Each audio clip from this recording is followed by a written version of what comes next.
Papo de Porto 013, conectando pessoas e negócios, ampliando horizontes no setor portuário e comércio exterior.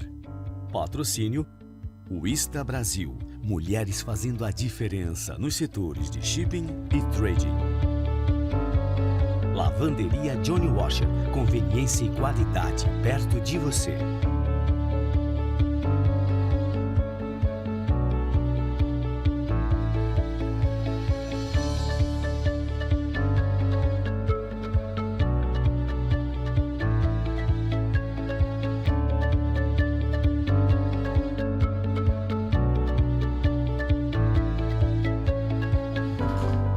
Olá, boa noite a todos, sejam muito bem-vindos a mais um programa Papo de Porto 013.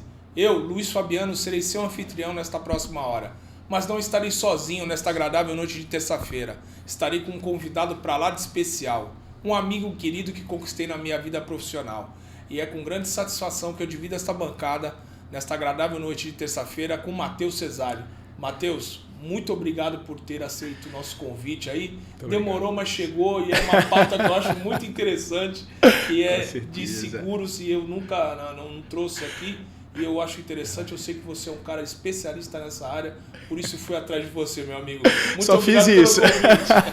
Obrigado, agradecer, né, Luiz, claro, o seu convite, agradecer o pessoal da Gallagher também, que liberou, né, a Juliana lá do marketing, o Guilherme, né, o chefe, então, agradecer aí todo mundo, espero poder contribuir um pouquinho aí, né, um pouquinho mais aí com o Papo de Porto, que é a minha vida, né, eu só fiz isso a minha vida inteira, trabalhei com seguro de porto, então, legal. Acho que vai ser interessante. E aí, trazendo dessa tua vastidão de experiência, né? A gente fala de seguro do operador portuário e a gente sabe que para que você faça parte ou para que você inicie uma operação na atividade portuária, você tem que fazer a contratação do seguro. Como que faz essa aquisição? Tá? E quais as coberturas, né? Qual a amplitude desse seguro que o operador portuário faz antes dele ser pré-qualificado, né? Que é essa a questão, né? O seguro de operador ele tem um questionário de risco, né? Como um seguro ambiental, como um seguro de D&O, como um RC, né? O seguro de portuário ele é um RC, né? E ele é o seguro mais complexo hoje da SUSEP, para você ter uma ideia, porque ele tem a cobertura de RC.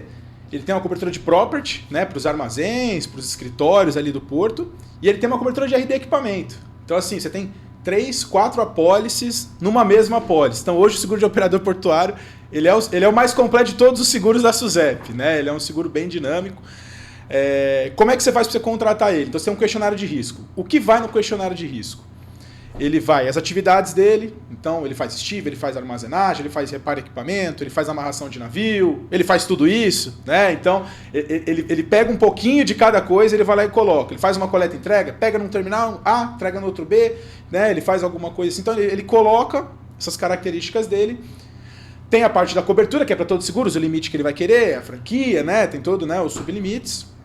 Ele informa o volume nesse questionário, então o que é importante no volume? Saber quantas toneladas, quantos teus ele está manuseando, quantas unidades, quantos veículos, né? Ele vai colocar lá, faturamento da empresa, né? Quanto que ele tem de receita. Então, tudo isso vai no questionário. Os protecionais, se o cara tem sprinkler, se o cara tem hidrante, né? Se tem um corpo de bombeiro perto, né? Quais são, né? O loss control dele. Então, tudo isso ele coloca no questionário. E aí é como se você tivesse um questionário adicional, porque você tem que, se ele contrata cobertura, por exemplo, de property, né? Que é do danos físicos que a gente fala, ele tem que informar tipo de construção que ele tem, se é um armazém, se é em vinilona, se é alvenaria, né? Né? Os protecionais de cada um. Então, é muito complexo, né? Eu estava falando um pouquinho antes de começar com o Luiz que minha vida inteira eu fui segurador, agora eu sou um corretor de seguros, né? Mas minha vida inteira eu fui segurador e eu era o cara que dava o preço do seguro. Então, assim, todos os terminais em Santos, com certeza eu já precifiquei em algum momento de vida, né? Então, isso que eu acho legal. Então, você pega todas essas informações, o escritor vai olhar e vai falar, pô, isso vai custar tanto, vai custar 1 milhão, 500 mil, 10 mil, 20 mil, aí vai depender da característica do cara. Lembra que os operadores sempre ficavam brigando, né? Pô, mas eu também mexo com granel líquido, eu também tenho o mesmo faturamento, por que o dele é 1 milhão e o meu é 500 mil, né? Assim, por que o meu é 500 mil dele é 1 milhão, né? Então você ficava assim, pô, mas é que o cara, você só faz a estiva, você só vai lá, bota o mangote, tal, tanque, nananã. O cara não, o cara é responsável pela armazenagem, o cara tem, sabe, tantos funcionários. Então assim, às vezes o segurado, né, que a gente fala, ele fica com essa consciência de, pô, mas é a mesma atividade porque ele paga tão mais barato do que eu, né? Mas não, é muita variável de preço, cara. É muita variável. Ah, você tem 10 empilhadeiras, o cara tem 20, né? E entre outros fatores, né? Mas a precificação ela é muito complexa. Eu asseguro para você que é o produto mais complexo hoje da SUSEP, é o operador portuário. Quando você fala do RC, do próprio você falou que é de armazenagem, né? São duas... Você falou em 3, RC, Property e RD Equipamento. RD Equipamento. Isso. O que seria essas siglas, o RC e o RD? O RC é responsabilidade civil. Tudo que for terceiro está na cobertura básica. Então, o que está na CEP 111, a básica é o RC. Então, o que vai cobrir o RC? Um dano a terceiro, por exemplo. Um dano a um navio que atracou lá, você foi lá, pegou o guindaste, colidiu ali, fez algum dano no casco do navio. Uma contaminação de carga, uma poluição súbita. Algum empregador de terceiro, às vezes o cara está dirigindo algum Terex lá, alguma coisa, e ele atropela alguém lá. Tudo que for terceiro, né, tá coberto no RC. Entendeu? E tudo que for dele, né? Então, assim, ou você sublimita, o empregador dele, por exemplo. Aí você tem que contratar um sublimite. Agora o de terceiro já está na básica. Tá. Entendeu? Tudo que for terceiro está na básica. Então você pega sinistro simples, por exemplo, que aconteceu recentemente aí. O cara estava dirigindo um Terex, ele bateu num caminhão. E aí você, pô, vou pagar esse dano ao caminhão. Mas o seguro ele é tão completo, por exemplo, eu paguei o dano ao caminhão. E eu paguei também o lucro cessante que o cara teve que ficar um mês parado para arrumar o caminhão. Então, isso o seguro também cobre. Às vezes o segurado nem sabe que isso cobre. Quando eu estava como segurador, eu não posso falar para ele, pede essa indenização aqui que você tem direito. Tal, né? Então, como segurador, eu não podia falar. Como corretor, eu já posso, você tem direito a isso, tem direito a frete morto. Você já, né? Tipo assim, então você... fica um pouco mais maleável, né? Por isso que eu fiz essa troca de seguradora para corretora. Exato. Então você saiu do campo para ser o técnico, né? Eu parei de pagar sinistro e comecei a ganhar comissão. Tô brincando. Mas como corretor você pode dar uma assessoria melhor pro cara, você vê o risco. Como seguradora você não pode, porque imagine, eu chego para você é um terminal de grão, eu falo, cara, você tem que contratar essa cobertura, porque se você não contratar, pode dar um incêndio e tal. Como segurador, eu não posso fazer isso. O que eu posso é melhorar o risco dele como segurador. Então, falar, cara, se você não colocar um sprinkler aqui, se você não marcar o caminhoneiro que está entrando, se você... Como segurador, eu posso melhorar o risco dele, mas eu nunca posso sugerir cobertura. E eu queria muito sugerir cobertura, eu queria falar, cara, faz isso, contrata aquilo e tal, porque eu queria ver o cara mais resguardado. E como segurador você acaba ficando mais preso, né? É mais por conta disso. Não, legal. Pô, e quando você falou dessa formação de preço, que é bem interessante, você falou de coberturas de lucro cessante, o quanto que a pessoa deixou de ter no bolso. E aí isso se estende, por exemplo, o cara é de uma transportadora, tá? Mas ele é aquele freela. Ele presta serviço para uma transportadora. Então, ele deixou de ganhar e a transportadora também deixou de ganhar. No caso, tem algum sinistro, o lucro cessante, ele vai tanto para o caminhoneiro quanto para a empresa? Sim, na verdade o lucro cessante ele é uma somatória, né? Ele vai tanto para a transportadora que ficou com o caminhão parado, deixou de ter a receita, quanto para o caminhoneiro que deixou de receber. Que normalmente o freela, ele trabalha para ele mesmo, né? Normalmente, aí Luiz, você me ajuda, né? Você que tá mais no dia a dia. Mas normalmente ele trabalha para ele mesmo, então a transportadora e ele é um só.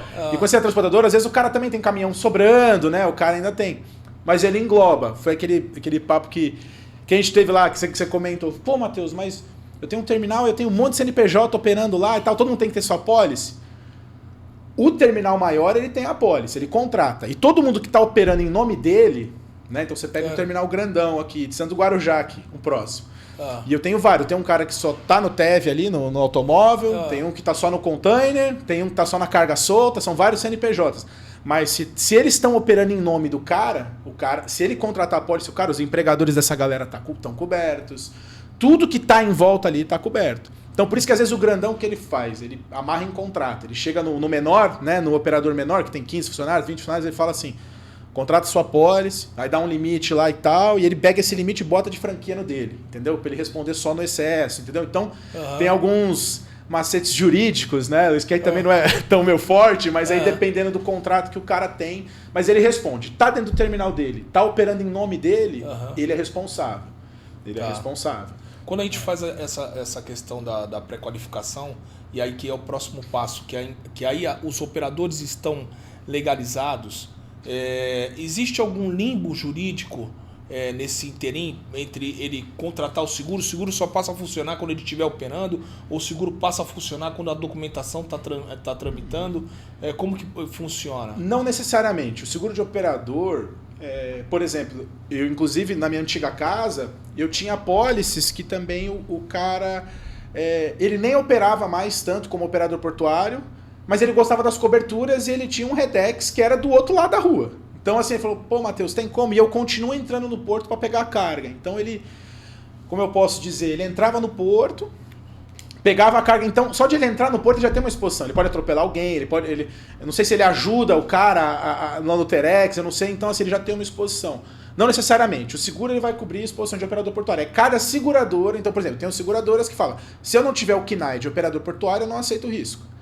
Agora tem seguradoras que falam, não, se o cara tá dentro do porto, mas ele não tem o KNAI, não tem problema. Às vezes, entendeu? É muito de seguradora para seguradora. Não existe uma regra, porque ele não está legalizado. Não.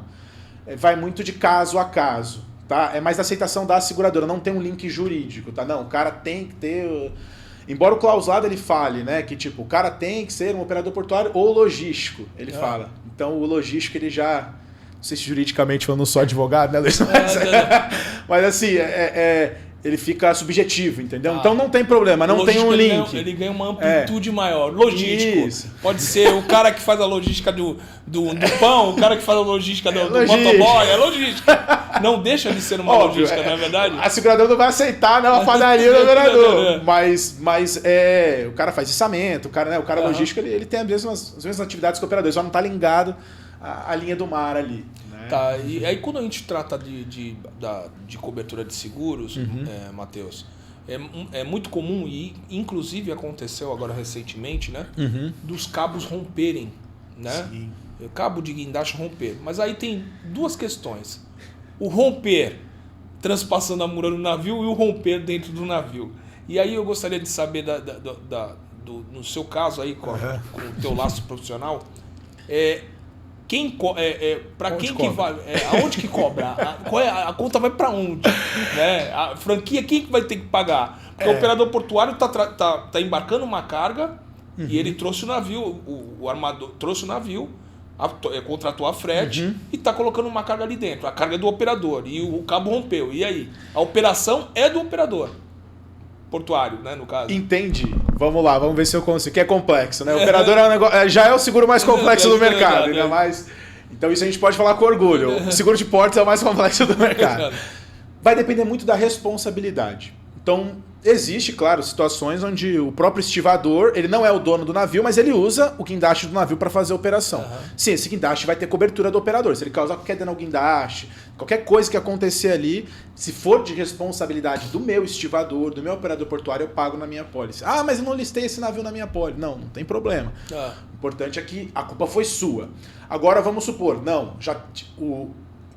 esse aço já tinha um desgaste, já não tinha manutenção, então não foi culpa minha. O navio já veio, né? Ele já veio com problema. Aí quando é nessa situação, aí tem um seguro de casco para isso. Existem alguns seguros, né, dentro do operador. Então você tem o seguro de operador portuário, aí você tem o seguro de casco marítimo, que é do navio, e você tem um seguro de P&I ainda, que é um seguro que é um RC, só que do navio, né? Com a poluição, é um RC bem amplo, que o pessoal faz lá fora, tem os clubes, né, lá de fora, que o pessoal faz, que são limites gigantescos, né, para esses sinistros, né, gigantescos. Então, nesse caso, assim, resumindo, Luiz, vai depender da responsabilidade. Porque na hora, o que a seguradora vai fazer? Ela manda um regulador lá. O regulador vai chegar e vai falar assim, Matheus, é o seguinte, foi culpa do estivador, ele colocou mais peso do que deveria, teve uma negligência, não uma negligência, mas teve um erro de cálculo, teve alguma, né, foi um acidente. Não, Matheus, a corda já estava ferrada já, não foi culpa do operador, não. Então o navio que vai arcar com os problemas. Então vai muito de responsabilidades, né? Por isso que é bom todo mundo ter sua apólice, né? Porque se não paga aqui, paga aí. Quando vocês fazem alguns estudos, né? Por exemplo, o cabo rompeu e tal. O tempo de ressarcimento, né, no caso, que às vezes, até por curiosidade, quando a gente bate um carro, é aquela novela, assim, das 9, quando não, vai para uma novela mexicana, sabe? Ou turca, dá aquele rolê. Segurador fica arrumando desculpa, né? Isso. Achou metade do carro, não tem. Tá aí a metade, eu achei. Sim. Não vai na questão dos salvados, né? Aí no caso. Como que fica? Depende também. O tempo de ressarcimento. Depende. Por exemplo, eu tenho sinistros, por exemplo, esses de navio são rápidos de resolver. Às vezes o navio nem espera, ele já vai embora, bate foto e tal, e aí a seguradora vai lá e paga. Sinistro de carga, depende também. Agora, por exemplo, tem sinistros mais duvidosos. Porto, Luiz, aí eu já entro num tema um pouco mais complexo. Aconteceu recentemente aqui em Santos, uma questão de colocaram droga no café, por exemplo. Foi uma má fé de um empregador. E aí, Luiz, não sei se pode falar esses assuntos polêmicos. Não, pode, lógico que pode. Aqui é sua.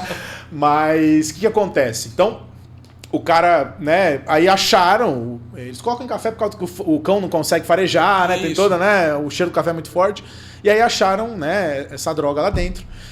E aí quando tem droga, por exemplo, a seguradora ela pode até pagar, porque assim, aí contaminou o café e tal, teve um prejuízo. Quando veio esse sinistro, eu falei, acho que não tem cobertura, porque é uma, né? Mas o segurado, aí que a gente foi analisar o clausulado, e aí você vê, né, Luiz, tem muito tempo fazendo porto, cara, e até hoje a gente aprende. Porque normalmente quando você tem fraude ou uma má fé, alguma coisa assim, normalmente a seguradora, que nem você dirigir embriagado, a seguradora não vai pagar seu sinistro, não. Né? Mas no operador, por exemplo, aí eu descobri isso recentemente. Então assim, foi um cara que fez má fé, mas o que eu como dono, eu como empresa, tenho culpa disso? Agora eu tô com um café aqui que tá contaminado, né? Então, e a responsabilidade foi minha. Então a empresa tem que ser ressarcida. Só que aí, por exemplo, um sinistro rápido vira demorado, porque envolve polícia, a RC, aí para o cara e prende o menino. E aí, eu como seguradora, né? Hoje eu sou corretora, mas estou dizendo no lugar de seguradora. Eu tenho capital aberto na bolsa, eu tenho, né? Eu não posso pagar um sinistro desse se não já tiver resolução feita, bonitinha, né? Então, assim, você entende, Luiz, que esse é um sinistro mais demorado. Então, esse sinistro pode demorar anos pro cara pagar, porque eu preciso que o cara seja preso, seja julgado, ter tudo certinho, a responsabilidade realmente foi do operador, tá, aí eu pago. Então, esse é um sinistro mais complexo. Agora, sinistros corriqueiros, bateu num caminhão, uma contaminação de carga, né? A responsabilidade foi minha mesmo, tá aqui, tem vídeo, tal, foi um erro nosso. Porque após o operador paga tanto erro como acidente. Tá. Né? Isso que é o legal, né? Então, por exemplo, Luiz, eu vou falando, Luiz, você vai me avisando. Não, que nada, pode ficar à vontade. Por exemplo, o terminal de líquido, o que acontece? Aqui foi em Santos também. E o cara usou um mangote por um tanque que tinha álcool de combustível. Ele usou o mangote, foi lá e colocou no navio. E aí ele usou o mesmo mangote por um erro operacional para o álcool de cozinha. E aí contaminou o álcool de cozinha. E aí você tem que descartar, porque você não consegue vender, não serve nem para cozinha e nem para o carro. Então, assim, esse é um tipo de sinistro que é um erro. Eu falei de acidente, né? Que foi o Terex bater num caminhão ou num navio, né? Alguma coisa assim. E esse é um sinistro passível de cobertura. Foi um erro operacional, né? Foi um erro operacional. E quando eu falei dos salvados, né? Agora. Claro. E aí quando a gente fala dos salvados, como que ficaria essa questão do café e como que ficaria a questão do álcool? Aonde eles são reaproveitados? Aonde eles são para onde eles são destinados? A seguradora, por exemplo, recuperou a carga, deu 75%, não é isso que é o percentual? É para PT, né? Para perda total. Mas uma carga contaminada, ela dá essa perda, né? Depende. Por exemplo, celulose, automóvel, por exemplo. Automóvel é sempre uma discussão, porque como a tributação do Brasil é muito alta, aí você tem um valor de carro que na loja é 150 mil, no porto é 80 mil, 70 mil, né? Então, assim, você tem... Então, assim, carro normalmente, a seguradora consegue recuperar uma grana, né? Em salvado. Ele consegue ter um riscãozinho, alguma coisinha, uma chuva de granizo, às vezes, sabe? Alguma coisinha. Porque eventos da natureza estão cobertos na pólice. Então, uma chuva de granizo, por exemplo, foi só lataria, o carro tá inteiro. Né? O carro zero, meu, tá inteiro. Todo mundo quer comprar, né? O salvado. Então, nesse caso, né, Luiz, a seguradora ganha muito dinheiro. Agora, por exemplo, granel líquido já é um problema. Por isso que as operações de granel normalmente são mais caras. Os clientes falam, pô, mas minha operação é só mangote, cara, é automático, né? Mas é porque o salvado, ou você não vende, ou você tem que descartar. Por exemplo, nesse caso a gente teve que descartar, porque não servia para nada aquele negócio. Então a gente vendeu para uma empresa química na época, que transformava um leno em outro etileno e transformava em outra coisa. E aí virou John Lennon. Isso. então você conseguia, né, transformar em outra coisa. Agora você pega, por exemplo, celulose. Cara, celulose é um dinheiro lascado. Ferro, aço. Entendeu? Porque é commodity. Então, a seguradora pode manter aquilo ali e vender, né? Então, assim, aí o salvado é melhor. Então, por exemplo, teve um sinistro que foi... O cara colocou no porão do navio a celulose, aí fechou o tampão e em cima colocou galão de óleo, sabe? De óleo para exportação. E aí, por um erro, aí foi um erro também, ele esqueceu de fechar lá, não esqueceu de fechar, mas fechou errado lá os bicos e aí caiu o óleo na celulose. Cara, a gente, na época, tava na modo seguro, a gente vendeu por 90% do valor de salvado. Porque a celulose ela é tão utilizada, era uma celulose gourmet, né? Eu nem sabia que existia esses níveis de celulose também. Você vai aprender, né? Tem umas celuloses que são gourmets, tem umas que são mais, né? Dependendo do uso. E aí vendeu super bem. Então, assim, a gente pagou, indenizou o segurado e ainda recuperou uma grana em salvado. Então, depende do tipo de carga, entendeu, Luiz? Então, assim, não tem uma regra, né? Quando vocês fazem o seguro, existe um departamento específico para carga, para fazer essas análises, correr atrás de laboratório, ver quantidade. Por exemplo, a celulose ela também tem que ter teor de umidade, o minério, questão de teor de umidade, né? A questão de estivagem, seguir padrões internacionais de amarração de carga, como foi o caso do Login Pantanal, que foi o navio que deixou 45 contêineres cair dentro d'água, né? Tem tudo isso. Existe um departamento específico para a carga e para a carga de cada segmento? Existe. Então, assim, a seguradora, como é que funciona um fluxo de um seguro, né? Vamos começar da base. Mas a corretora, ela vai prospectar um negócio, então ela vai visitar os terminais aqui em Santos, vai em Paranaguá, vai lá em Suape, né? Ela vai visitar os terminais. E aí ela vai falar, eu quero uma cobertura assim, assim, assada. Aí manda para a seguradora. Aí tem um comercial que atende essa corretora. E ele atende vários segmentos, o ambiental, o garantia, vários seguros. Aí ele chega e mandava, por exemplo, eu era o subscritor de operador. Eu que dava para esse seguro. Matheus, tem uma oportunidade assim, tal. Aí eu subscrevi, o preço de tanto. Matheus, vai fechar. Fechou o negócio. Deu sinistro, eu tenho um departamento dentro da seguradora que chama área de sinistro. Então, aí tenho lá a analista. Matheus, tá tudo beleza. É sinistro do quê? É celulose. Vou mandar essa empresa lá. Eu tenho um engenheiro específico, tá? É granel líquido. Eu vou mandar esse cara aqui. É automóvel. É um dano a um caminhão. Às vezes eu vou mandar um regulador então que entenda de veículo. Às vezes não precisa nem entender de porto, porque a responsabilidade a gente já sabe que é nossa. Então vai depender muito do tipo de sinistro, mas aí existe. E aí tem um outro setor dentro da área de sinistro, vai ficar sob a diretoria da área de sinistro, que é o setor de salvado. Aí esses caras que são os caras que pegam a carga e aí eles negociam, quanto você dá aqui? Aí é o leilão deles, aí não é muito minha praia é o preço mesmo. Mas aí você tem uma área específica. Então, a área de sinistro, que é a área mais importante, né, que eu acho, assim, não é a área que traz o seguro, né, não era a minha área, é a área que paga, né, que paga o sinistro. Então, eu tenho essa área que eu pago o sinistro e eu tenho a área de salvado que vai diminuir esse prejuízo, né, da seguradora, né? Então, são áreas, né, que você nem imagina, né, que tem dentro lá, né, mas é um mundo gigante, um mundo à parte, né? Agora, quando a gente está falando de sinistro, e quando a carga tem apreensões aduaneiras, né, que aí você tem também a questão do lucro cessante, como que funciona? Depende. Aí tem uma questão de demurrage, né? Tem toda demurrage, detention, isso. Então, assim, o demurrage puro, ele não é coberto na apólice. O demurrage, ele é coberto decorrente de um sinistro coberto na apólice. Então, por exemplo, o demurrage puro, vai ficar a carga aí parada porque você não mandou documentação. O que isso tem a ver com risco? Teve algum erro? Teve algum acidente?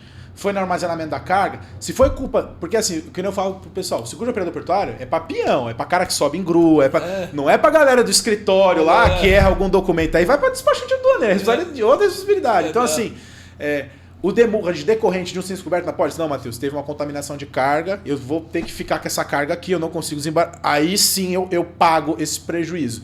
Agora, se é o demurrage puro, por algum erro fiscal, aí a pólice não paga, mas é uma pólice operacional, né? Uma pólice que tem que ter um erro, um acidente, tem que ter alguma... Tem que ter um movimento.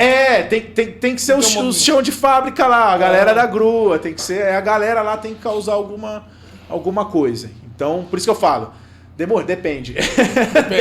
Depende do fato gerador, né? Quando a gente fala e aí falando de curiosidades de outros países, sim, né?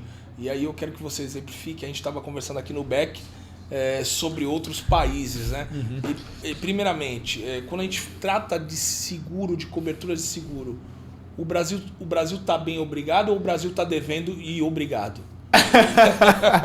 Vamos lá. Pelo menos as últimas 3 casas que eu fui seguradora, o Brasil era a melhor sinistralidade global, assim. O Brasil sempre teve uma boa sinistralidade. Primeiro, né? A gente tem poucos eventos catastróficos, né? A gente tem, se bem que ultimamente a gente teve alguns, né? O alagamento no sul, a gente teve alguns eventos recentes, mas normalmente em área portuária você tem pouco. Você tem uma exposição, às vezes, de vendaval, alguma coisa, mas que o mundo inteiro tem, né?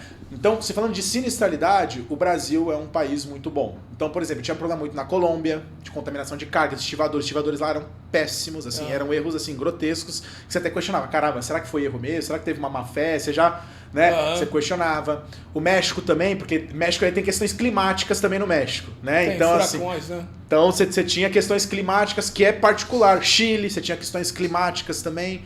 Mas o Brasil sempre foi um país muito bom, inclusive tinha uma sinistralidade melhor que a Europa. Tinha outra casa antes dessa última, era melhor que a Europa. Eram sinistralidades boas. Aí, Luiz, eu que te pergunto, né? Não sei se no Brasil é uma profissão que passa de pai para filha, assim como tem os práticos, né, e tal. Mas a gente sempre levava isso em consideração. Pô, legal, porque... aqui no Brasil a gente não tem esse tipo de problema de contaminação. É raros os casos que a gente tem alguma contaminação. Isso quando a gente não consegue vender o salvado, entendeu? Então, o Brasil ele tem um mercado de salvado muito bom e os estivadores aqui é um mercado rentável. É um mercado muito rentável. Quando a gente fala da estiva, né, é que assim... Para que todos entendam, né? Por favor. Não é só a questão da estiva do estivador, mas quando a gente fala de ternos de estiva, ele envolve tudo. Né? Quando fala de estiva, ele envolve movimentação de carga, não é uma categoria. No segurez é movimentação de carga. A gente fala, no seguro que é para o pessoal poder entender, né? Porque aí vai falar assim, pô, ele tá falando de estivador, né? E aí já sabe. Estiva é o verbo, é o verbo. Né? É o verbo no gerúndio, né? Sim, vamos falar assim. É isso. Mas quando a gente fala de estiva, a gente fala de movimentação de carga. E o que eu acho, assim, lógico, no caso da estiva, hoje não mais, né? Você tem processos seletivos para poder ingressar na categoria, em todas as categorias portuárias, mas lá atrás você tinha não a questão do pai para filho, mas tinha uma questão de ajuda, né? De um próximo, de um profissional mais antigo, abraçava mais. Abraçar alguém que está necessitando, era uma coisa mais, né? Que não era parental, mas sim uma coisa de humanidade, de ser humano. Era essa troca que tinha, porque tem muitas pessoas que não derivam de ser parente de estivador, mas que são são estivadores. E quando você falou da Colômbia, a Colômbia ela tem a questão de estivagem, né, da movimentação de carga, toda ela privada. Eu acho engraçado que a mão de obra, a qualidade de mão de obra é muito ruim, né, porque lá você não tem o trabalho avulso igual a gente tem aqui no Porto de Santos. O pessoal da Colômbia adora vocês, tá? É só um comentário. É só um comentário. É profissionalidade, né? Você tem profissionais bons e ruins. Sim, em qualquer ramo. Qualquer área. Mas uma discussão que eu tive uma vez com um gringo, que ele foi lá e falou: Matheus, mas os meus armazéns aqui em Marsella, na França, né? Tem sprinkler, tem não sei o que lá, tem hidrante, tem câmera pra tudo quanto é lado e tal. Eu falo, tudo bem. O meu operador, e aí eu te falo, o loss control do Brasil ele não é um dos melhores do mundo, não. Muito pelo contrário, é um dos piores. Tem muito armazém que é tombado, o cara nem consegue fazer muita benfeitoria. Eu falo, tudo bem. Aí qual que era a minha defesa como subscritor? Tudo bem, eu entendo o seu lado. Mas qual a sinistralidade desse portal? O cara tá em 200%, já tá dando 200% de prejuízo. Aqui o cara tá com 20%, tá com 30% de sinistralidade. Entendeu? Eu falava pra ele, quanto tempo sua carga fica aí? Aqui fica 1 mês. Eu falei, tem porto meu que fica 2 dias a carga lá. Tem porto meu que o caminhão já tem a fila de caminhão lá, já sai do navio, já vem direto. Entendeu? Então, assim, eu falei, eu não tenho sprinkler em todos os meus armazéns, eu não tenho sensor térmico em todos os meus armazéns, mas eu te garanto que minha sinistralidade é melhor. Aí o cara... E gringo, você sabe como é que é, né? O cara sempre tem um pé atrás, né? Acho que o Brasil é tupiniquim, né? Então, você tem que sempre ficar se provando. Aí você provava, não, minha cidade é boa. Aí, a gente bancava. E aí a gente também, né? O brasileiro tem muita mania de falar mal do Brasil. E eu acho que, cara, nós somos muito bons, cara. Assim, eu né, tive oportunidade, quando eu fui Latam, né? Ajudava essas operações, eu via que os corretores brasileiros eram diferentes, os segurados brasileiros eram diferentes, o mercado, a cultura do seguro no Brasil ainda é muito ruim, né? Todo mundo tem aquela impressão, que nem você falou, vou pagar uma enrolação para pagar o seguro de alto e tal. Mas é aquele negócio, sempre tem um engraçadinho que vai fazer uma fraude, vai pegar o carro, vai esconder em algum canto, pede... Aí o legal, o cara que é maneiro, que precisa da grana para comprar outro carro, paga pelo outro, né? Então, esse é o ponto. Mas nesse caso, eu sempre ganhava dos gringos. Fala assim, sinistralidade, tudo bem, não tem, mas minha sinistralidade é boa. Tem um programa que passa numa emissora que o bom do Brasil é o brasileiro, mas também quando vai lá pra fora tem o mal do Brasil é o brasileiro. Porque, cara, e só a gente pode falar mal da gente, né? Ninguém... Tudo bem, a gente pode falar mal da gente pra gente, não pro não gringo. Pra eles, O que acontece com a gente vai falar mal da gente pro gringo, entendeu? Eu já passei por isso, Matheus, por isso a brincadeira. Eu fui estudar fora há alguns anos atrás. Sim. E aí a gente tinha uma aula pela manhã pra gente poder dizer das coisas que o país tinha, tal, coisas boas e tal. Pra praticar. Pra praticar e tal, claro. E tal. Pô, e o camarada pegou e tascou a língua no Brasil, velho. Aí você ficou doido. Eu fiquei doido. Porque aí veio aquela pergunta, aquele questionamento. Pra onde você vai? Você vai morar aqui? Não, eu vou voltar. E por que tu tá falando mal de lá, cara? Você tá entendendo? Então tem coisas que é cultural também, é cultural. A gente não sabe, né? E assim, o brasileiro, ele é um povo adaptável. Sim. Em qualquer lugar você procura por mão de obra, mas gostam muito do brasileiro. Porque o brasileiro está tão acostumado com a dificuldade e que ele trabalha direitinho, onde o relógio está rodando certinho. Então o brasileiro não vai ter dificuldade de adaptação. Agora, o gringo, quando vem pra cá, ele fica doido. Ele começa a ficar birolho, ficar igual o caranguejo, um olho pra cá, o outro pra lá. Porque ele começa a não entender como é que... Ele pensa que o Brasil é um manicômio. Ele acha mesmo, é por culpa nossa também, né? Porque a gente também, que foi o que você falou, né? A gente mesmo fala mal. Fala mal do Brasil. Aí, quando a gente fala de experiências fora, né? Você citou uma experiência de Marseille. Los Hermanos. Los Hermanitos. Tem alguma experiência que você possa trazer aqui para nós? Acho que de sinistro é padrão, né? Acho que os riscos de porto aqui são os mesmos de lá. O que muda, na verdade, assim, os estivadores, foi a coisa que eu mais senti. Os brasileiros, não tô defendendo nada, nem levantando bandeiras, e quero que vocês continuem assim pra gente não piorar a sinistralidade, né? Eu sei que você tem muito estivador dentro do seu podcast. Mantenham e melhorem, né? Mantenham e melhorem. Legal. Mas... Não tem coisas muito pontuais. É aquele negócio, o Brasil, na parte de estivador, eu ainda acho que sobressai um pouco dos países, pelo menos da Latam, a gente tem. Parte de tecnologia, ainda acho que falta algumas coisas, mas também é aquele negócio, né, Luiz? Eu levo um inspetor de risco para ir lá e chegar num terminal e falar, cara, preciso que você melhore isso, melhore... O cara fala, pô, mas eu tô 10 anos aqui sem sinistro. E eu entendo o lado do operador também. Eu entendo, cara. Pô, tô 10 anos sem sinistro, por que eu vou fazer isso aqui? Eu não tive sinistro, né? Aí os caras esperam dar um incêndiozão, como teve aqui, né? Espera dar um alagamento, espera pra tomar alguma ação. Mas dos manitos a gente tinha um sinistro normal, mas era rentável. Era uma carteira rentável na Argentina, não era... O grande problema hoje da Latam é o seguinte, por exemplo, na minha última casa, em número de contas, em número de segurados, a minha carteira era a maior do mundo da empresa. Só que o real, ele tá tão desvalorizado, né? Tipo assim, ele tá tão que o cara fechava uma conta lá em Londres de 1 milhão de libras, já era 70 contas minhas aqui no Brasil. Então, 7 milhões de reais aqui, né? Então, assim, exatamente. Então, assim, em número de contas, minha carteira era maior, eu tinha mais segurados. Só que em número de prêmio, né? Em número de receita, como o real tá muito desvalorizado, né? Acaba que os caras, né? Eles tudo bem. Aí eu falava, mas meus riscos são bons. Aí os caras voltavam, mas eu emito 10 milhões de euros, você emite 2 milhões de dólares. Então, aí você tinha esse... tinha que engolir exato, a seca, né? Exato. Mas vai melhorar, vamos melhorar. Legal. Quando a gente fala de treinamento para vocês que são corretores, né? Há uma preocupação muito grande com relação a treinamentos. Eu me lembro, eu me recordo, eu queria muito fazer esse curso, que eu acho um baita de um curso e que ia agregar muito à minha profissão, que é o curso de comissário de avarias, que é feito pela Funenseg, pela Fundação Nacional de Seguros. Né? Então, hoje, como corretora, a corretora ela banca esse tipo de treinamento. Para aqueles que nos acompanham aqui no Papo de Porto 03, ela banca esse tipo de treinamento para que sempre os corretores se mantenham atualizados, tanto nas questões brasileiras quanto nas questões internacionais, Matheus? É um curso fornecido pela Funenseg. Ele é muito pessoal, vamos dizer assim, né? Hoje a corretora ela terceiriza por conta da especificidade do produto, ela terceiriza muitas coisas. E normalmente esse comissário, quem contrata é a seguradora e dependendo do tipo de sinistro, né? É muito mais voltado para a seguradora do que para a corretora. O que a corretora faz? Ela dá assessoria para o risco. Então ele vê alguns pontos, ele fala, você precisa melhorar isso, esse seu limite já não está mais lidando, o preço do commodity subiu, você está com esse 10 milhões há tanto tempo, é 20, cara, o café já triplicou o valor. Então, a seguradora, né, Luiz, assim, ela terceiriza esses comissários, vamos dizer assim, né, na parte do sinistro, né, vamos dizer assim. Não existe essa programação, tá, Luiz? Mas o dia que você fizer esse curso, você também me chama que, pô, conhecimento aí.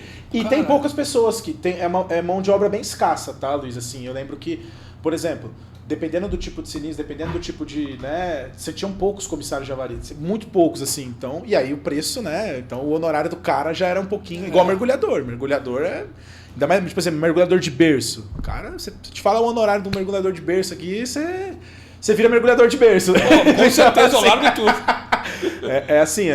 Porque assim, é lei da oferta e demanda, né? Quanto menos você, né, paga mais, né? Também é que o curso de comissário de avarias, ele é um curso salgado. Né?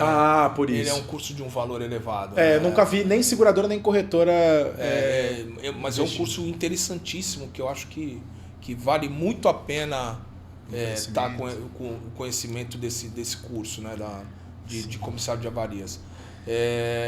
Quando a gente fala de ferramentas, aí a gente vamos vir para tecnologia. Putz, isso.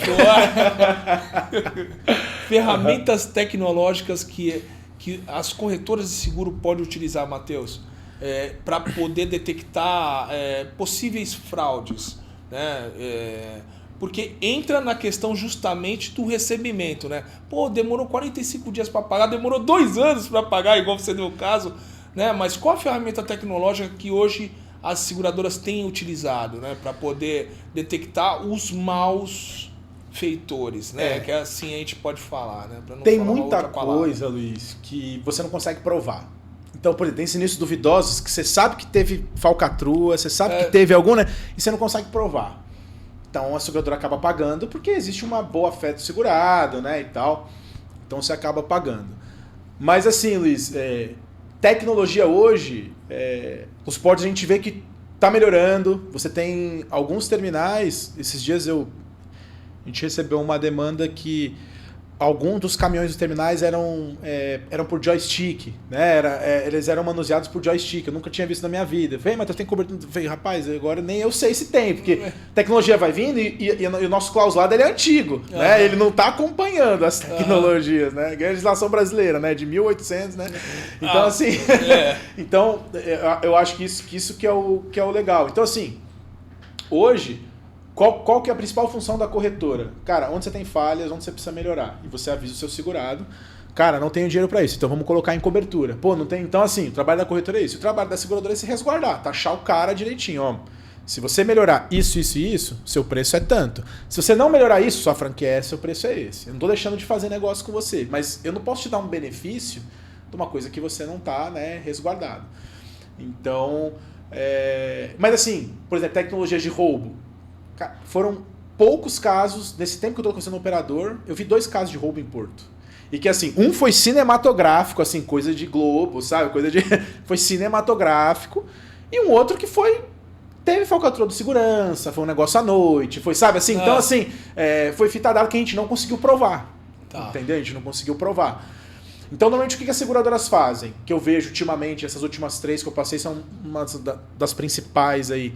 Procedimento. O que a seguradora sempre faz é procedimento. Cara, tranca as coisas, né? Vê se as câmeras estão certinhas, sensor térmico, né, do armazém, vê se está direitinho lá na temperatura certa, mede sempre. Capacetes, EPIs, né, e tal. Então a seguradora ela faz esse trabalho, né? Não sei se eu consegui responder bem a sua pergunta no segureis. Não. Era justamente isso, porque quando você tem...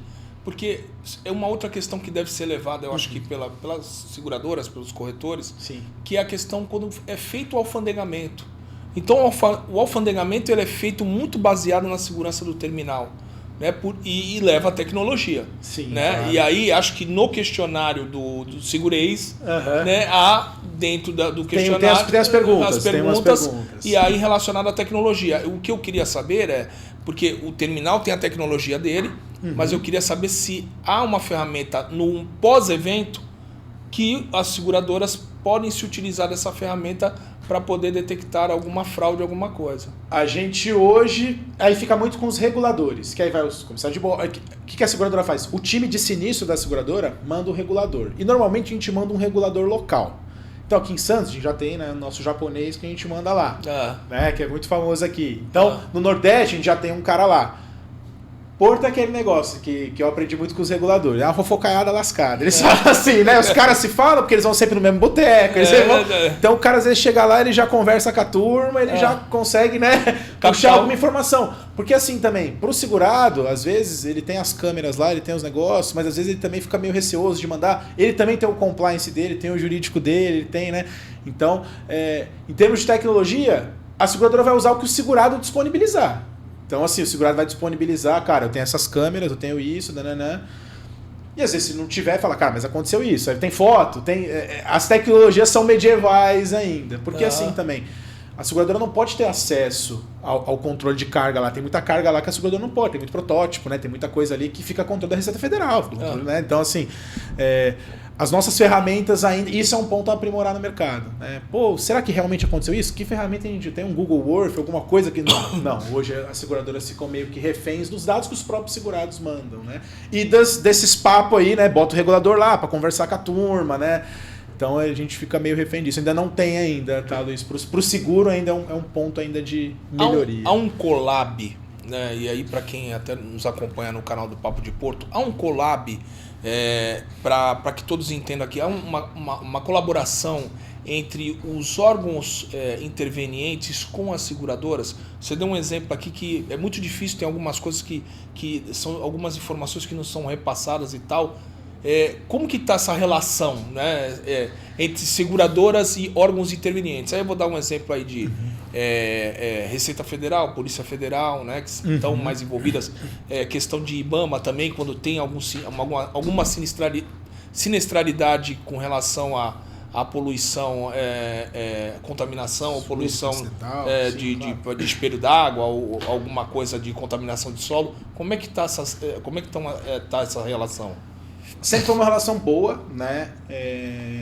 Pelo menos quando eu estava como seguradora e agora como corretora também, às vezes a gente tem algumas ações, né, com os órgãos de questionamento, não é nem de negócio. Às vezes o cara pergunta, Matheus, pô, essa cobertura e tal, então tem. E, por exemplo, também, a gente, hoje o seguro, pelo menos para quem opera em terminal público, né, ele é obrigatório, né? Então, assim, E aí a gente começou a observar, quando eu estava em seguradora, que o operador, pelo menos os pequenos e médios, eles contratavam a apólice, mandavam lá para a APA, para a CODESP, né, para os órgãos públicos, né, e aí não pagava a apólice. Mandava, ó, tá aqui a apólice emitida. E aí o cara não pagava os boletos. E aí, numa dessas reuniões, a gente falou, cara, quero os comprovantes aí. Porque o seguro, ele é bom pro cara também que ele tá lá. Imagina, o cara tem um faturamento de 10 milhões, ele dá um PT num caminhão de 1 milhão, 800 mil, um caminhão zero, pega aí um caminhão zero, né, dessas marcas. Cara, deve ser do faturamento da empresa dele, entendeu? Então, assim, em vez dele pagar 15, 20 mil no seguro, vai pagar 800, entendeu? Então, assim, Eu brigava, falei, gente, vocês têm que entender a importância do negócio. Você tá operando 24 horas por dia, 7 dias na semana. Tá de graça. Eu ficava assim, pelo risco, né? Pra diluir no tempo, né, o valor. Tá de graça, entendeu? Você pega esse de empregador hoje, o cara que a gente achava um absurdo, lógico, né? Advogado pede, né? Porque também que a Alessandra não veio hoje pra...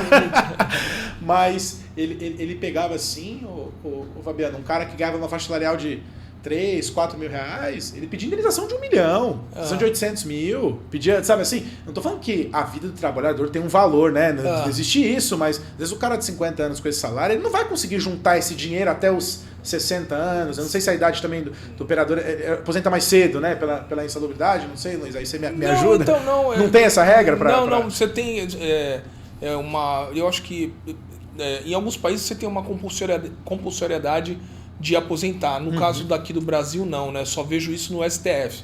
75 anos. No Porto eu já vi gente com 80 anos trabalhar, né? Então, não tem... É subjetivo, é subjetivo, né? Nesse então, caso. você pegava uns casos assim, cara, aí você fala, pô... E aí imagina só, para um operador que tem 10 funcionários, 15 funcionários, 12 trabalhadores lá, é um valor relevante pro cara pagar de indenização, né? Porque você tem, né? Você paga primeiro o empregador, depois você paga o dano moral, porque deixou a mulher, o filho sem pai, né? Então, você tem toda essa questão. Então, é a cultura do seguro, né? E, normalmente o cara aprende quando ele tem um sinistro. Pô, não tinha apoio. Aí, pô, agora que você vai querer fazer já fica mais caro, né? Hoje, quando você falou da obrigatoriedade aqui em terminais, em operadores portuários que utilizam o porto público, é obrigatório. E nos TUPs? TUP não, né? TUP não, mas assim, arrisco a dizer que a maioria não, acho que assim, eu não tenho esse dado, né? Mas contratam, tá? Contratam, eles fazem, mas aí, por exemplo, em vez de eles contratarem uma pólice de operador, eles contratam uma pólice de property, uma pólice empresarial, que eles falam, né? Que cobre isso, porque não tem obrigatoriedade de ter uma pólice compreensiva operador portuário. Outros contratam, porque é uma cobertura ampla, é um clausulado enriquecedor, né? Você viu o tanto de cobertura que eu fui falando para você que tem, frete morto, é lucro cessante, Então, assim, por você ter essa amplitude, não é um seguro muito barato, né? Eu falo assim, mas pela amplitude de cobertura, na minha visão, vendo sinistro, vendo o lado de corretor, lado de sinistro, lado de seguradora, eu acho o preço versus o risco, eu acho assim, fantástico. Então, eles acabam contratando, porque normalmente tu tem dinheiro, né? São caras, né, que tem um poder aquisitivo melhor e o cara tem uma consciência de seguro, ele tem um compliance lá, ele tem um jurídico lá que fala, cara, você precisa ter, né? Eles acabam, mas não tem obrigatoriedade de ficar mandando os comprovantes de pagamento para os órgãos, né? Numa curva ascendente, a gente teve um crescimento exponencial na contratação de seguro no geral. Para quem nos acompanha aqui no nosso canal do Papo de Porto 03, nós tivemos... Você falou que a gente não tem uma cultura com relação a seguro. Mas nesses últimos anos, né, você teve uma curva que ascendeu para poder... Sim, a gente teve... O mercado está crescendo, né, em número de prêmios. Hoje você entra na SUSEP, o mercado está crescendo em número de prêmio. Em número de segurados, né, que eu acho que é um dos mais importantes. Muito porque ações justamente com os competentes, no caso, que fala, cara, começa a pedir comprovante, mas daí o cara já entende, já que ele tem que pagar, que ele tem que ter o seguro. Não vou falar que contrata naquela felicidade, né? O cara que não tem a cultura, ele contrata na obrigação, contrata na obrigatoriedade, né? E às vezes o cara, por exemplo, ele opera em TUP que ele não é obrigado. Mas aí o dono do terreno ali fala pra ele, para operar pra mim você tem que ter a pólice. Aí o cara, achei que ia me livrar, e aí o cara vai lá e contrata, entendeu? O cara amarra e contrata, você tem que ter pelo menos 1 milhãozinho, 2 aí de limite, aí se acontecer alguma coisa, né? No caso da autoridade portuária é 500 mil, né, salvo engano? Tava em 500 mil, mais ou menos, era 500 mil. Era 500 mil. Não sei se atualizou, tinha alguma regrinha de GPM, aí confesso, Luiz, que eu não sei ao certo, mas era mais ou menos nessa linha mesmo, era o mínimo, né, que eles exigiam lá.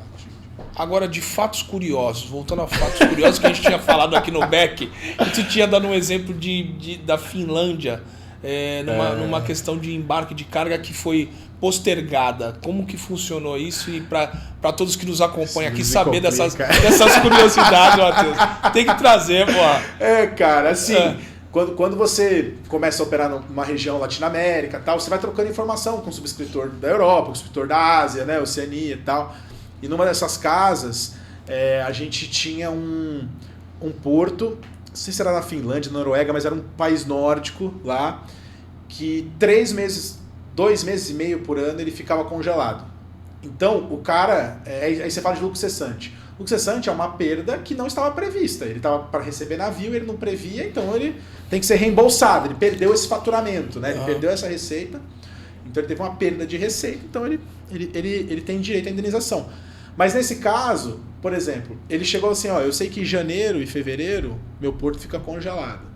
Então eu não vou receber navio nessa época. Mas março e abril eu vou começar a receber navio.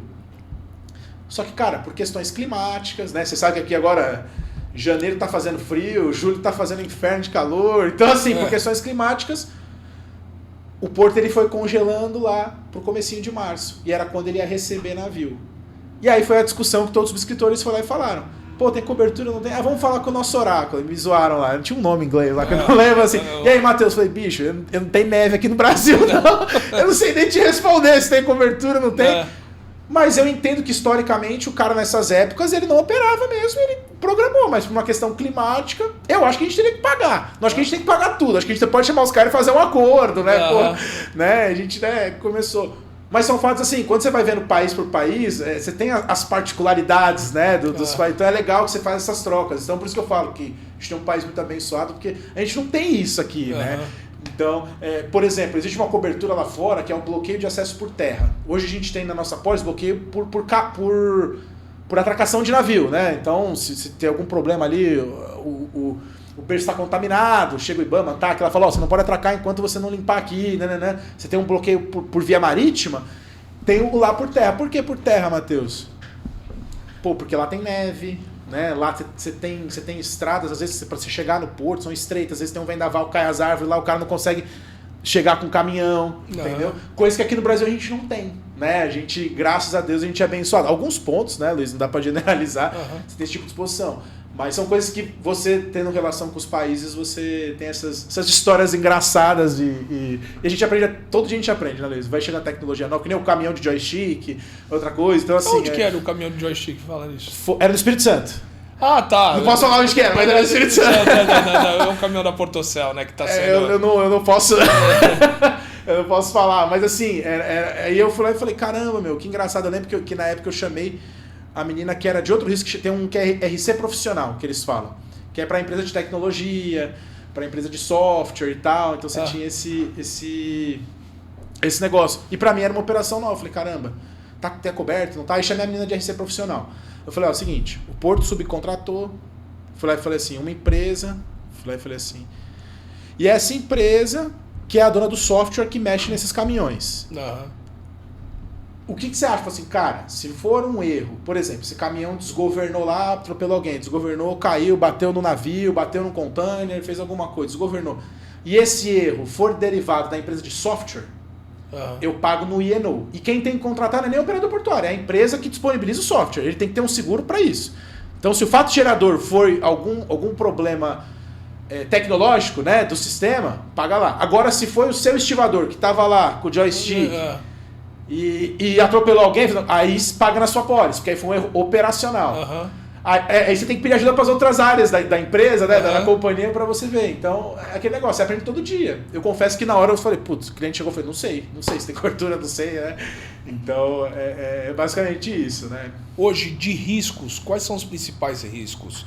Aqui a gente está caminhando para o nosso final. Quais são os principais riscos? Estamos falando pra caramba, né? Desculpa. Não, tiramos onda hoje. Principais riscos, né? Principais riscos por carga, vai. Carga a granel sólida, tanto de importação quanto de exportação. Container, segmento de carga geral e segmento de automóveis. Quais são os principais riscos, assim? Container é o melhor risco para a seguradora, porque ele está protegidinho ali, ele está, né? Então o container é o melhor risco. Normalmente, terminais de containers pagam mais barato. Nada contra terminais de líquido, grãos, nada. Ele paga. O automóvel, ele tem aquele problema de alagamento, porque ele é pátio, né? Então, assim, ele está sujeito à chuva de granizo, a vendaval, a alagamento. Além dos riscos normais de estiva, ele está sujeito ainda aos eventos da natureza. Né? Então, o automóvel, normalmente, ele tem um preço um pouco mais caro ou uma menor aceitação das empresas também. As seguradoras falam, não, automóvel eu não quero. Entendeu? Aí, granel sólido, né? O breakbook, né? Que é carga solta. Cada um tem uma especialidade diferente. O Brasil é muito agro, né? Então, assim, a maioria dos nossos terminais, né? Grande parte mexe com granel sólido. Normalmente você tem alguma contaminação de carga, mistura uma carga com a outra, tem alguma coisa nesse sentido, né? Tem a parte lá dos caminhoneiros que bota também, né? Areia para a pesagem ficar maior, você tem uns que erram na mão, né? Então você tem N, né, coisas. Mas normalmente o melhor, se pudesse falar, o melhor risco seria o container para a seguradora, tá? Não estou dizendo que, né, se falar de porto, né? E o pior seria automóvel, granel líquido, né? Que são os que eles chamam de riscos mais nervosos. Tem uma taxa a mais. Não quer dizer que isso não tem solução, mas normalmente a seguradora é um pouco mais rígida. Legal, Matheus. A gente está caminhando aqui para o nosso final e queria deixar você... Primeiramente, queria agradecer você. Até a gente ficou muito aqui à vontade mesmo. Hoje foi um papo até de conversa de amigo, de um café. De boteco, né? De boteco, né? Mas queria que você fizesse as suas considerações finais e desse algum spoiler aí da corretagem de seguro. O que tem aí para 2026 também que você pode trazer aí para poder passar aí para quem nos acompanha no Papo de Porto 03. Muito obrigado pela tua gentileza de vir aqui no nosso programa. Muito obrigado então, Luiz. Obrigado a todo mundo que está aí de casa. Agradecer o pessoal da Gallagher, né, que liberou, né, pra gente poder vir aqui ter esse bate-papo. Espero vir mais vezes, né, Luiz, com mais sinistros, com mais histórias, né? E acho que para 2026 eu vim para a Gallagher para prospectar negócio, para ir para a rua mesmo, para dar solução, para sair da minha zona de conforto de seguradora, que é só colocar o preço, né, e regular sinistro. Então, a ideia para o próximo ano é a gente crescer a nossa participação, principalmente aqui em Santos, né? Então eu estou vindo direto para cá. Então, assim, Luiz, se tiver algum cliente também, me indique aqui em Santos. A gente faz uma visita. É uma corretora centenária, né? É uma corretora que está em mais de 130 países. É uma corretora nota 1000. Então, contem com a gente. Obrigado aí sempre que precisar, Luiz. Contem conosco aí. Desculpa a energia aí, Luiz. Não, mas foi uma energia boa, mas né? é isso, obrigado. Não, uma energia essa boa. É a mensagem final. Uma energia de venda, né? Vendedor é muito ativo, assim, agitado, né? Muito agitado. Legal. Gente, a gente vai caminhando aqui. Nós estamos finalizando o nosso programa. Queria aproveitar para agradecer imensamente aqueles que acompanham o canal do Papo de Porto 013. Meu muito obrigado por estarem acompanhando o canal. E quem quiser... que não acompanha o canal, que quiser acompanhar aí do canal, é @Papo de Porto 013, nosso canal no YouTube, e a nossa página no Instagram é @Papo de Porto 013. Desejo a todos vocês uma semana de vitórias. Muito obrigado por estarem acompanhando o nosso canal. Um grande abraço e fique com Deus.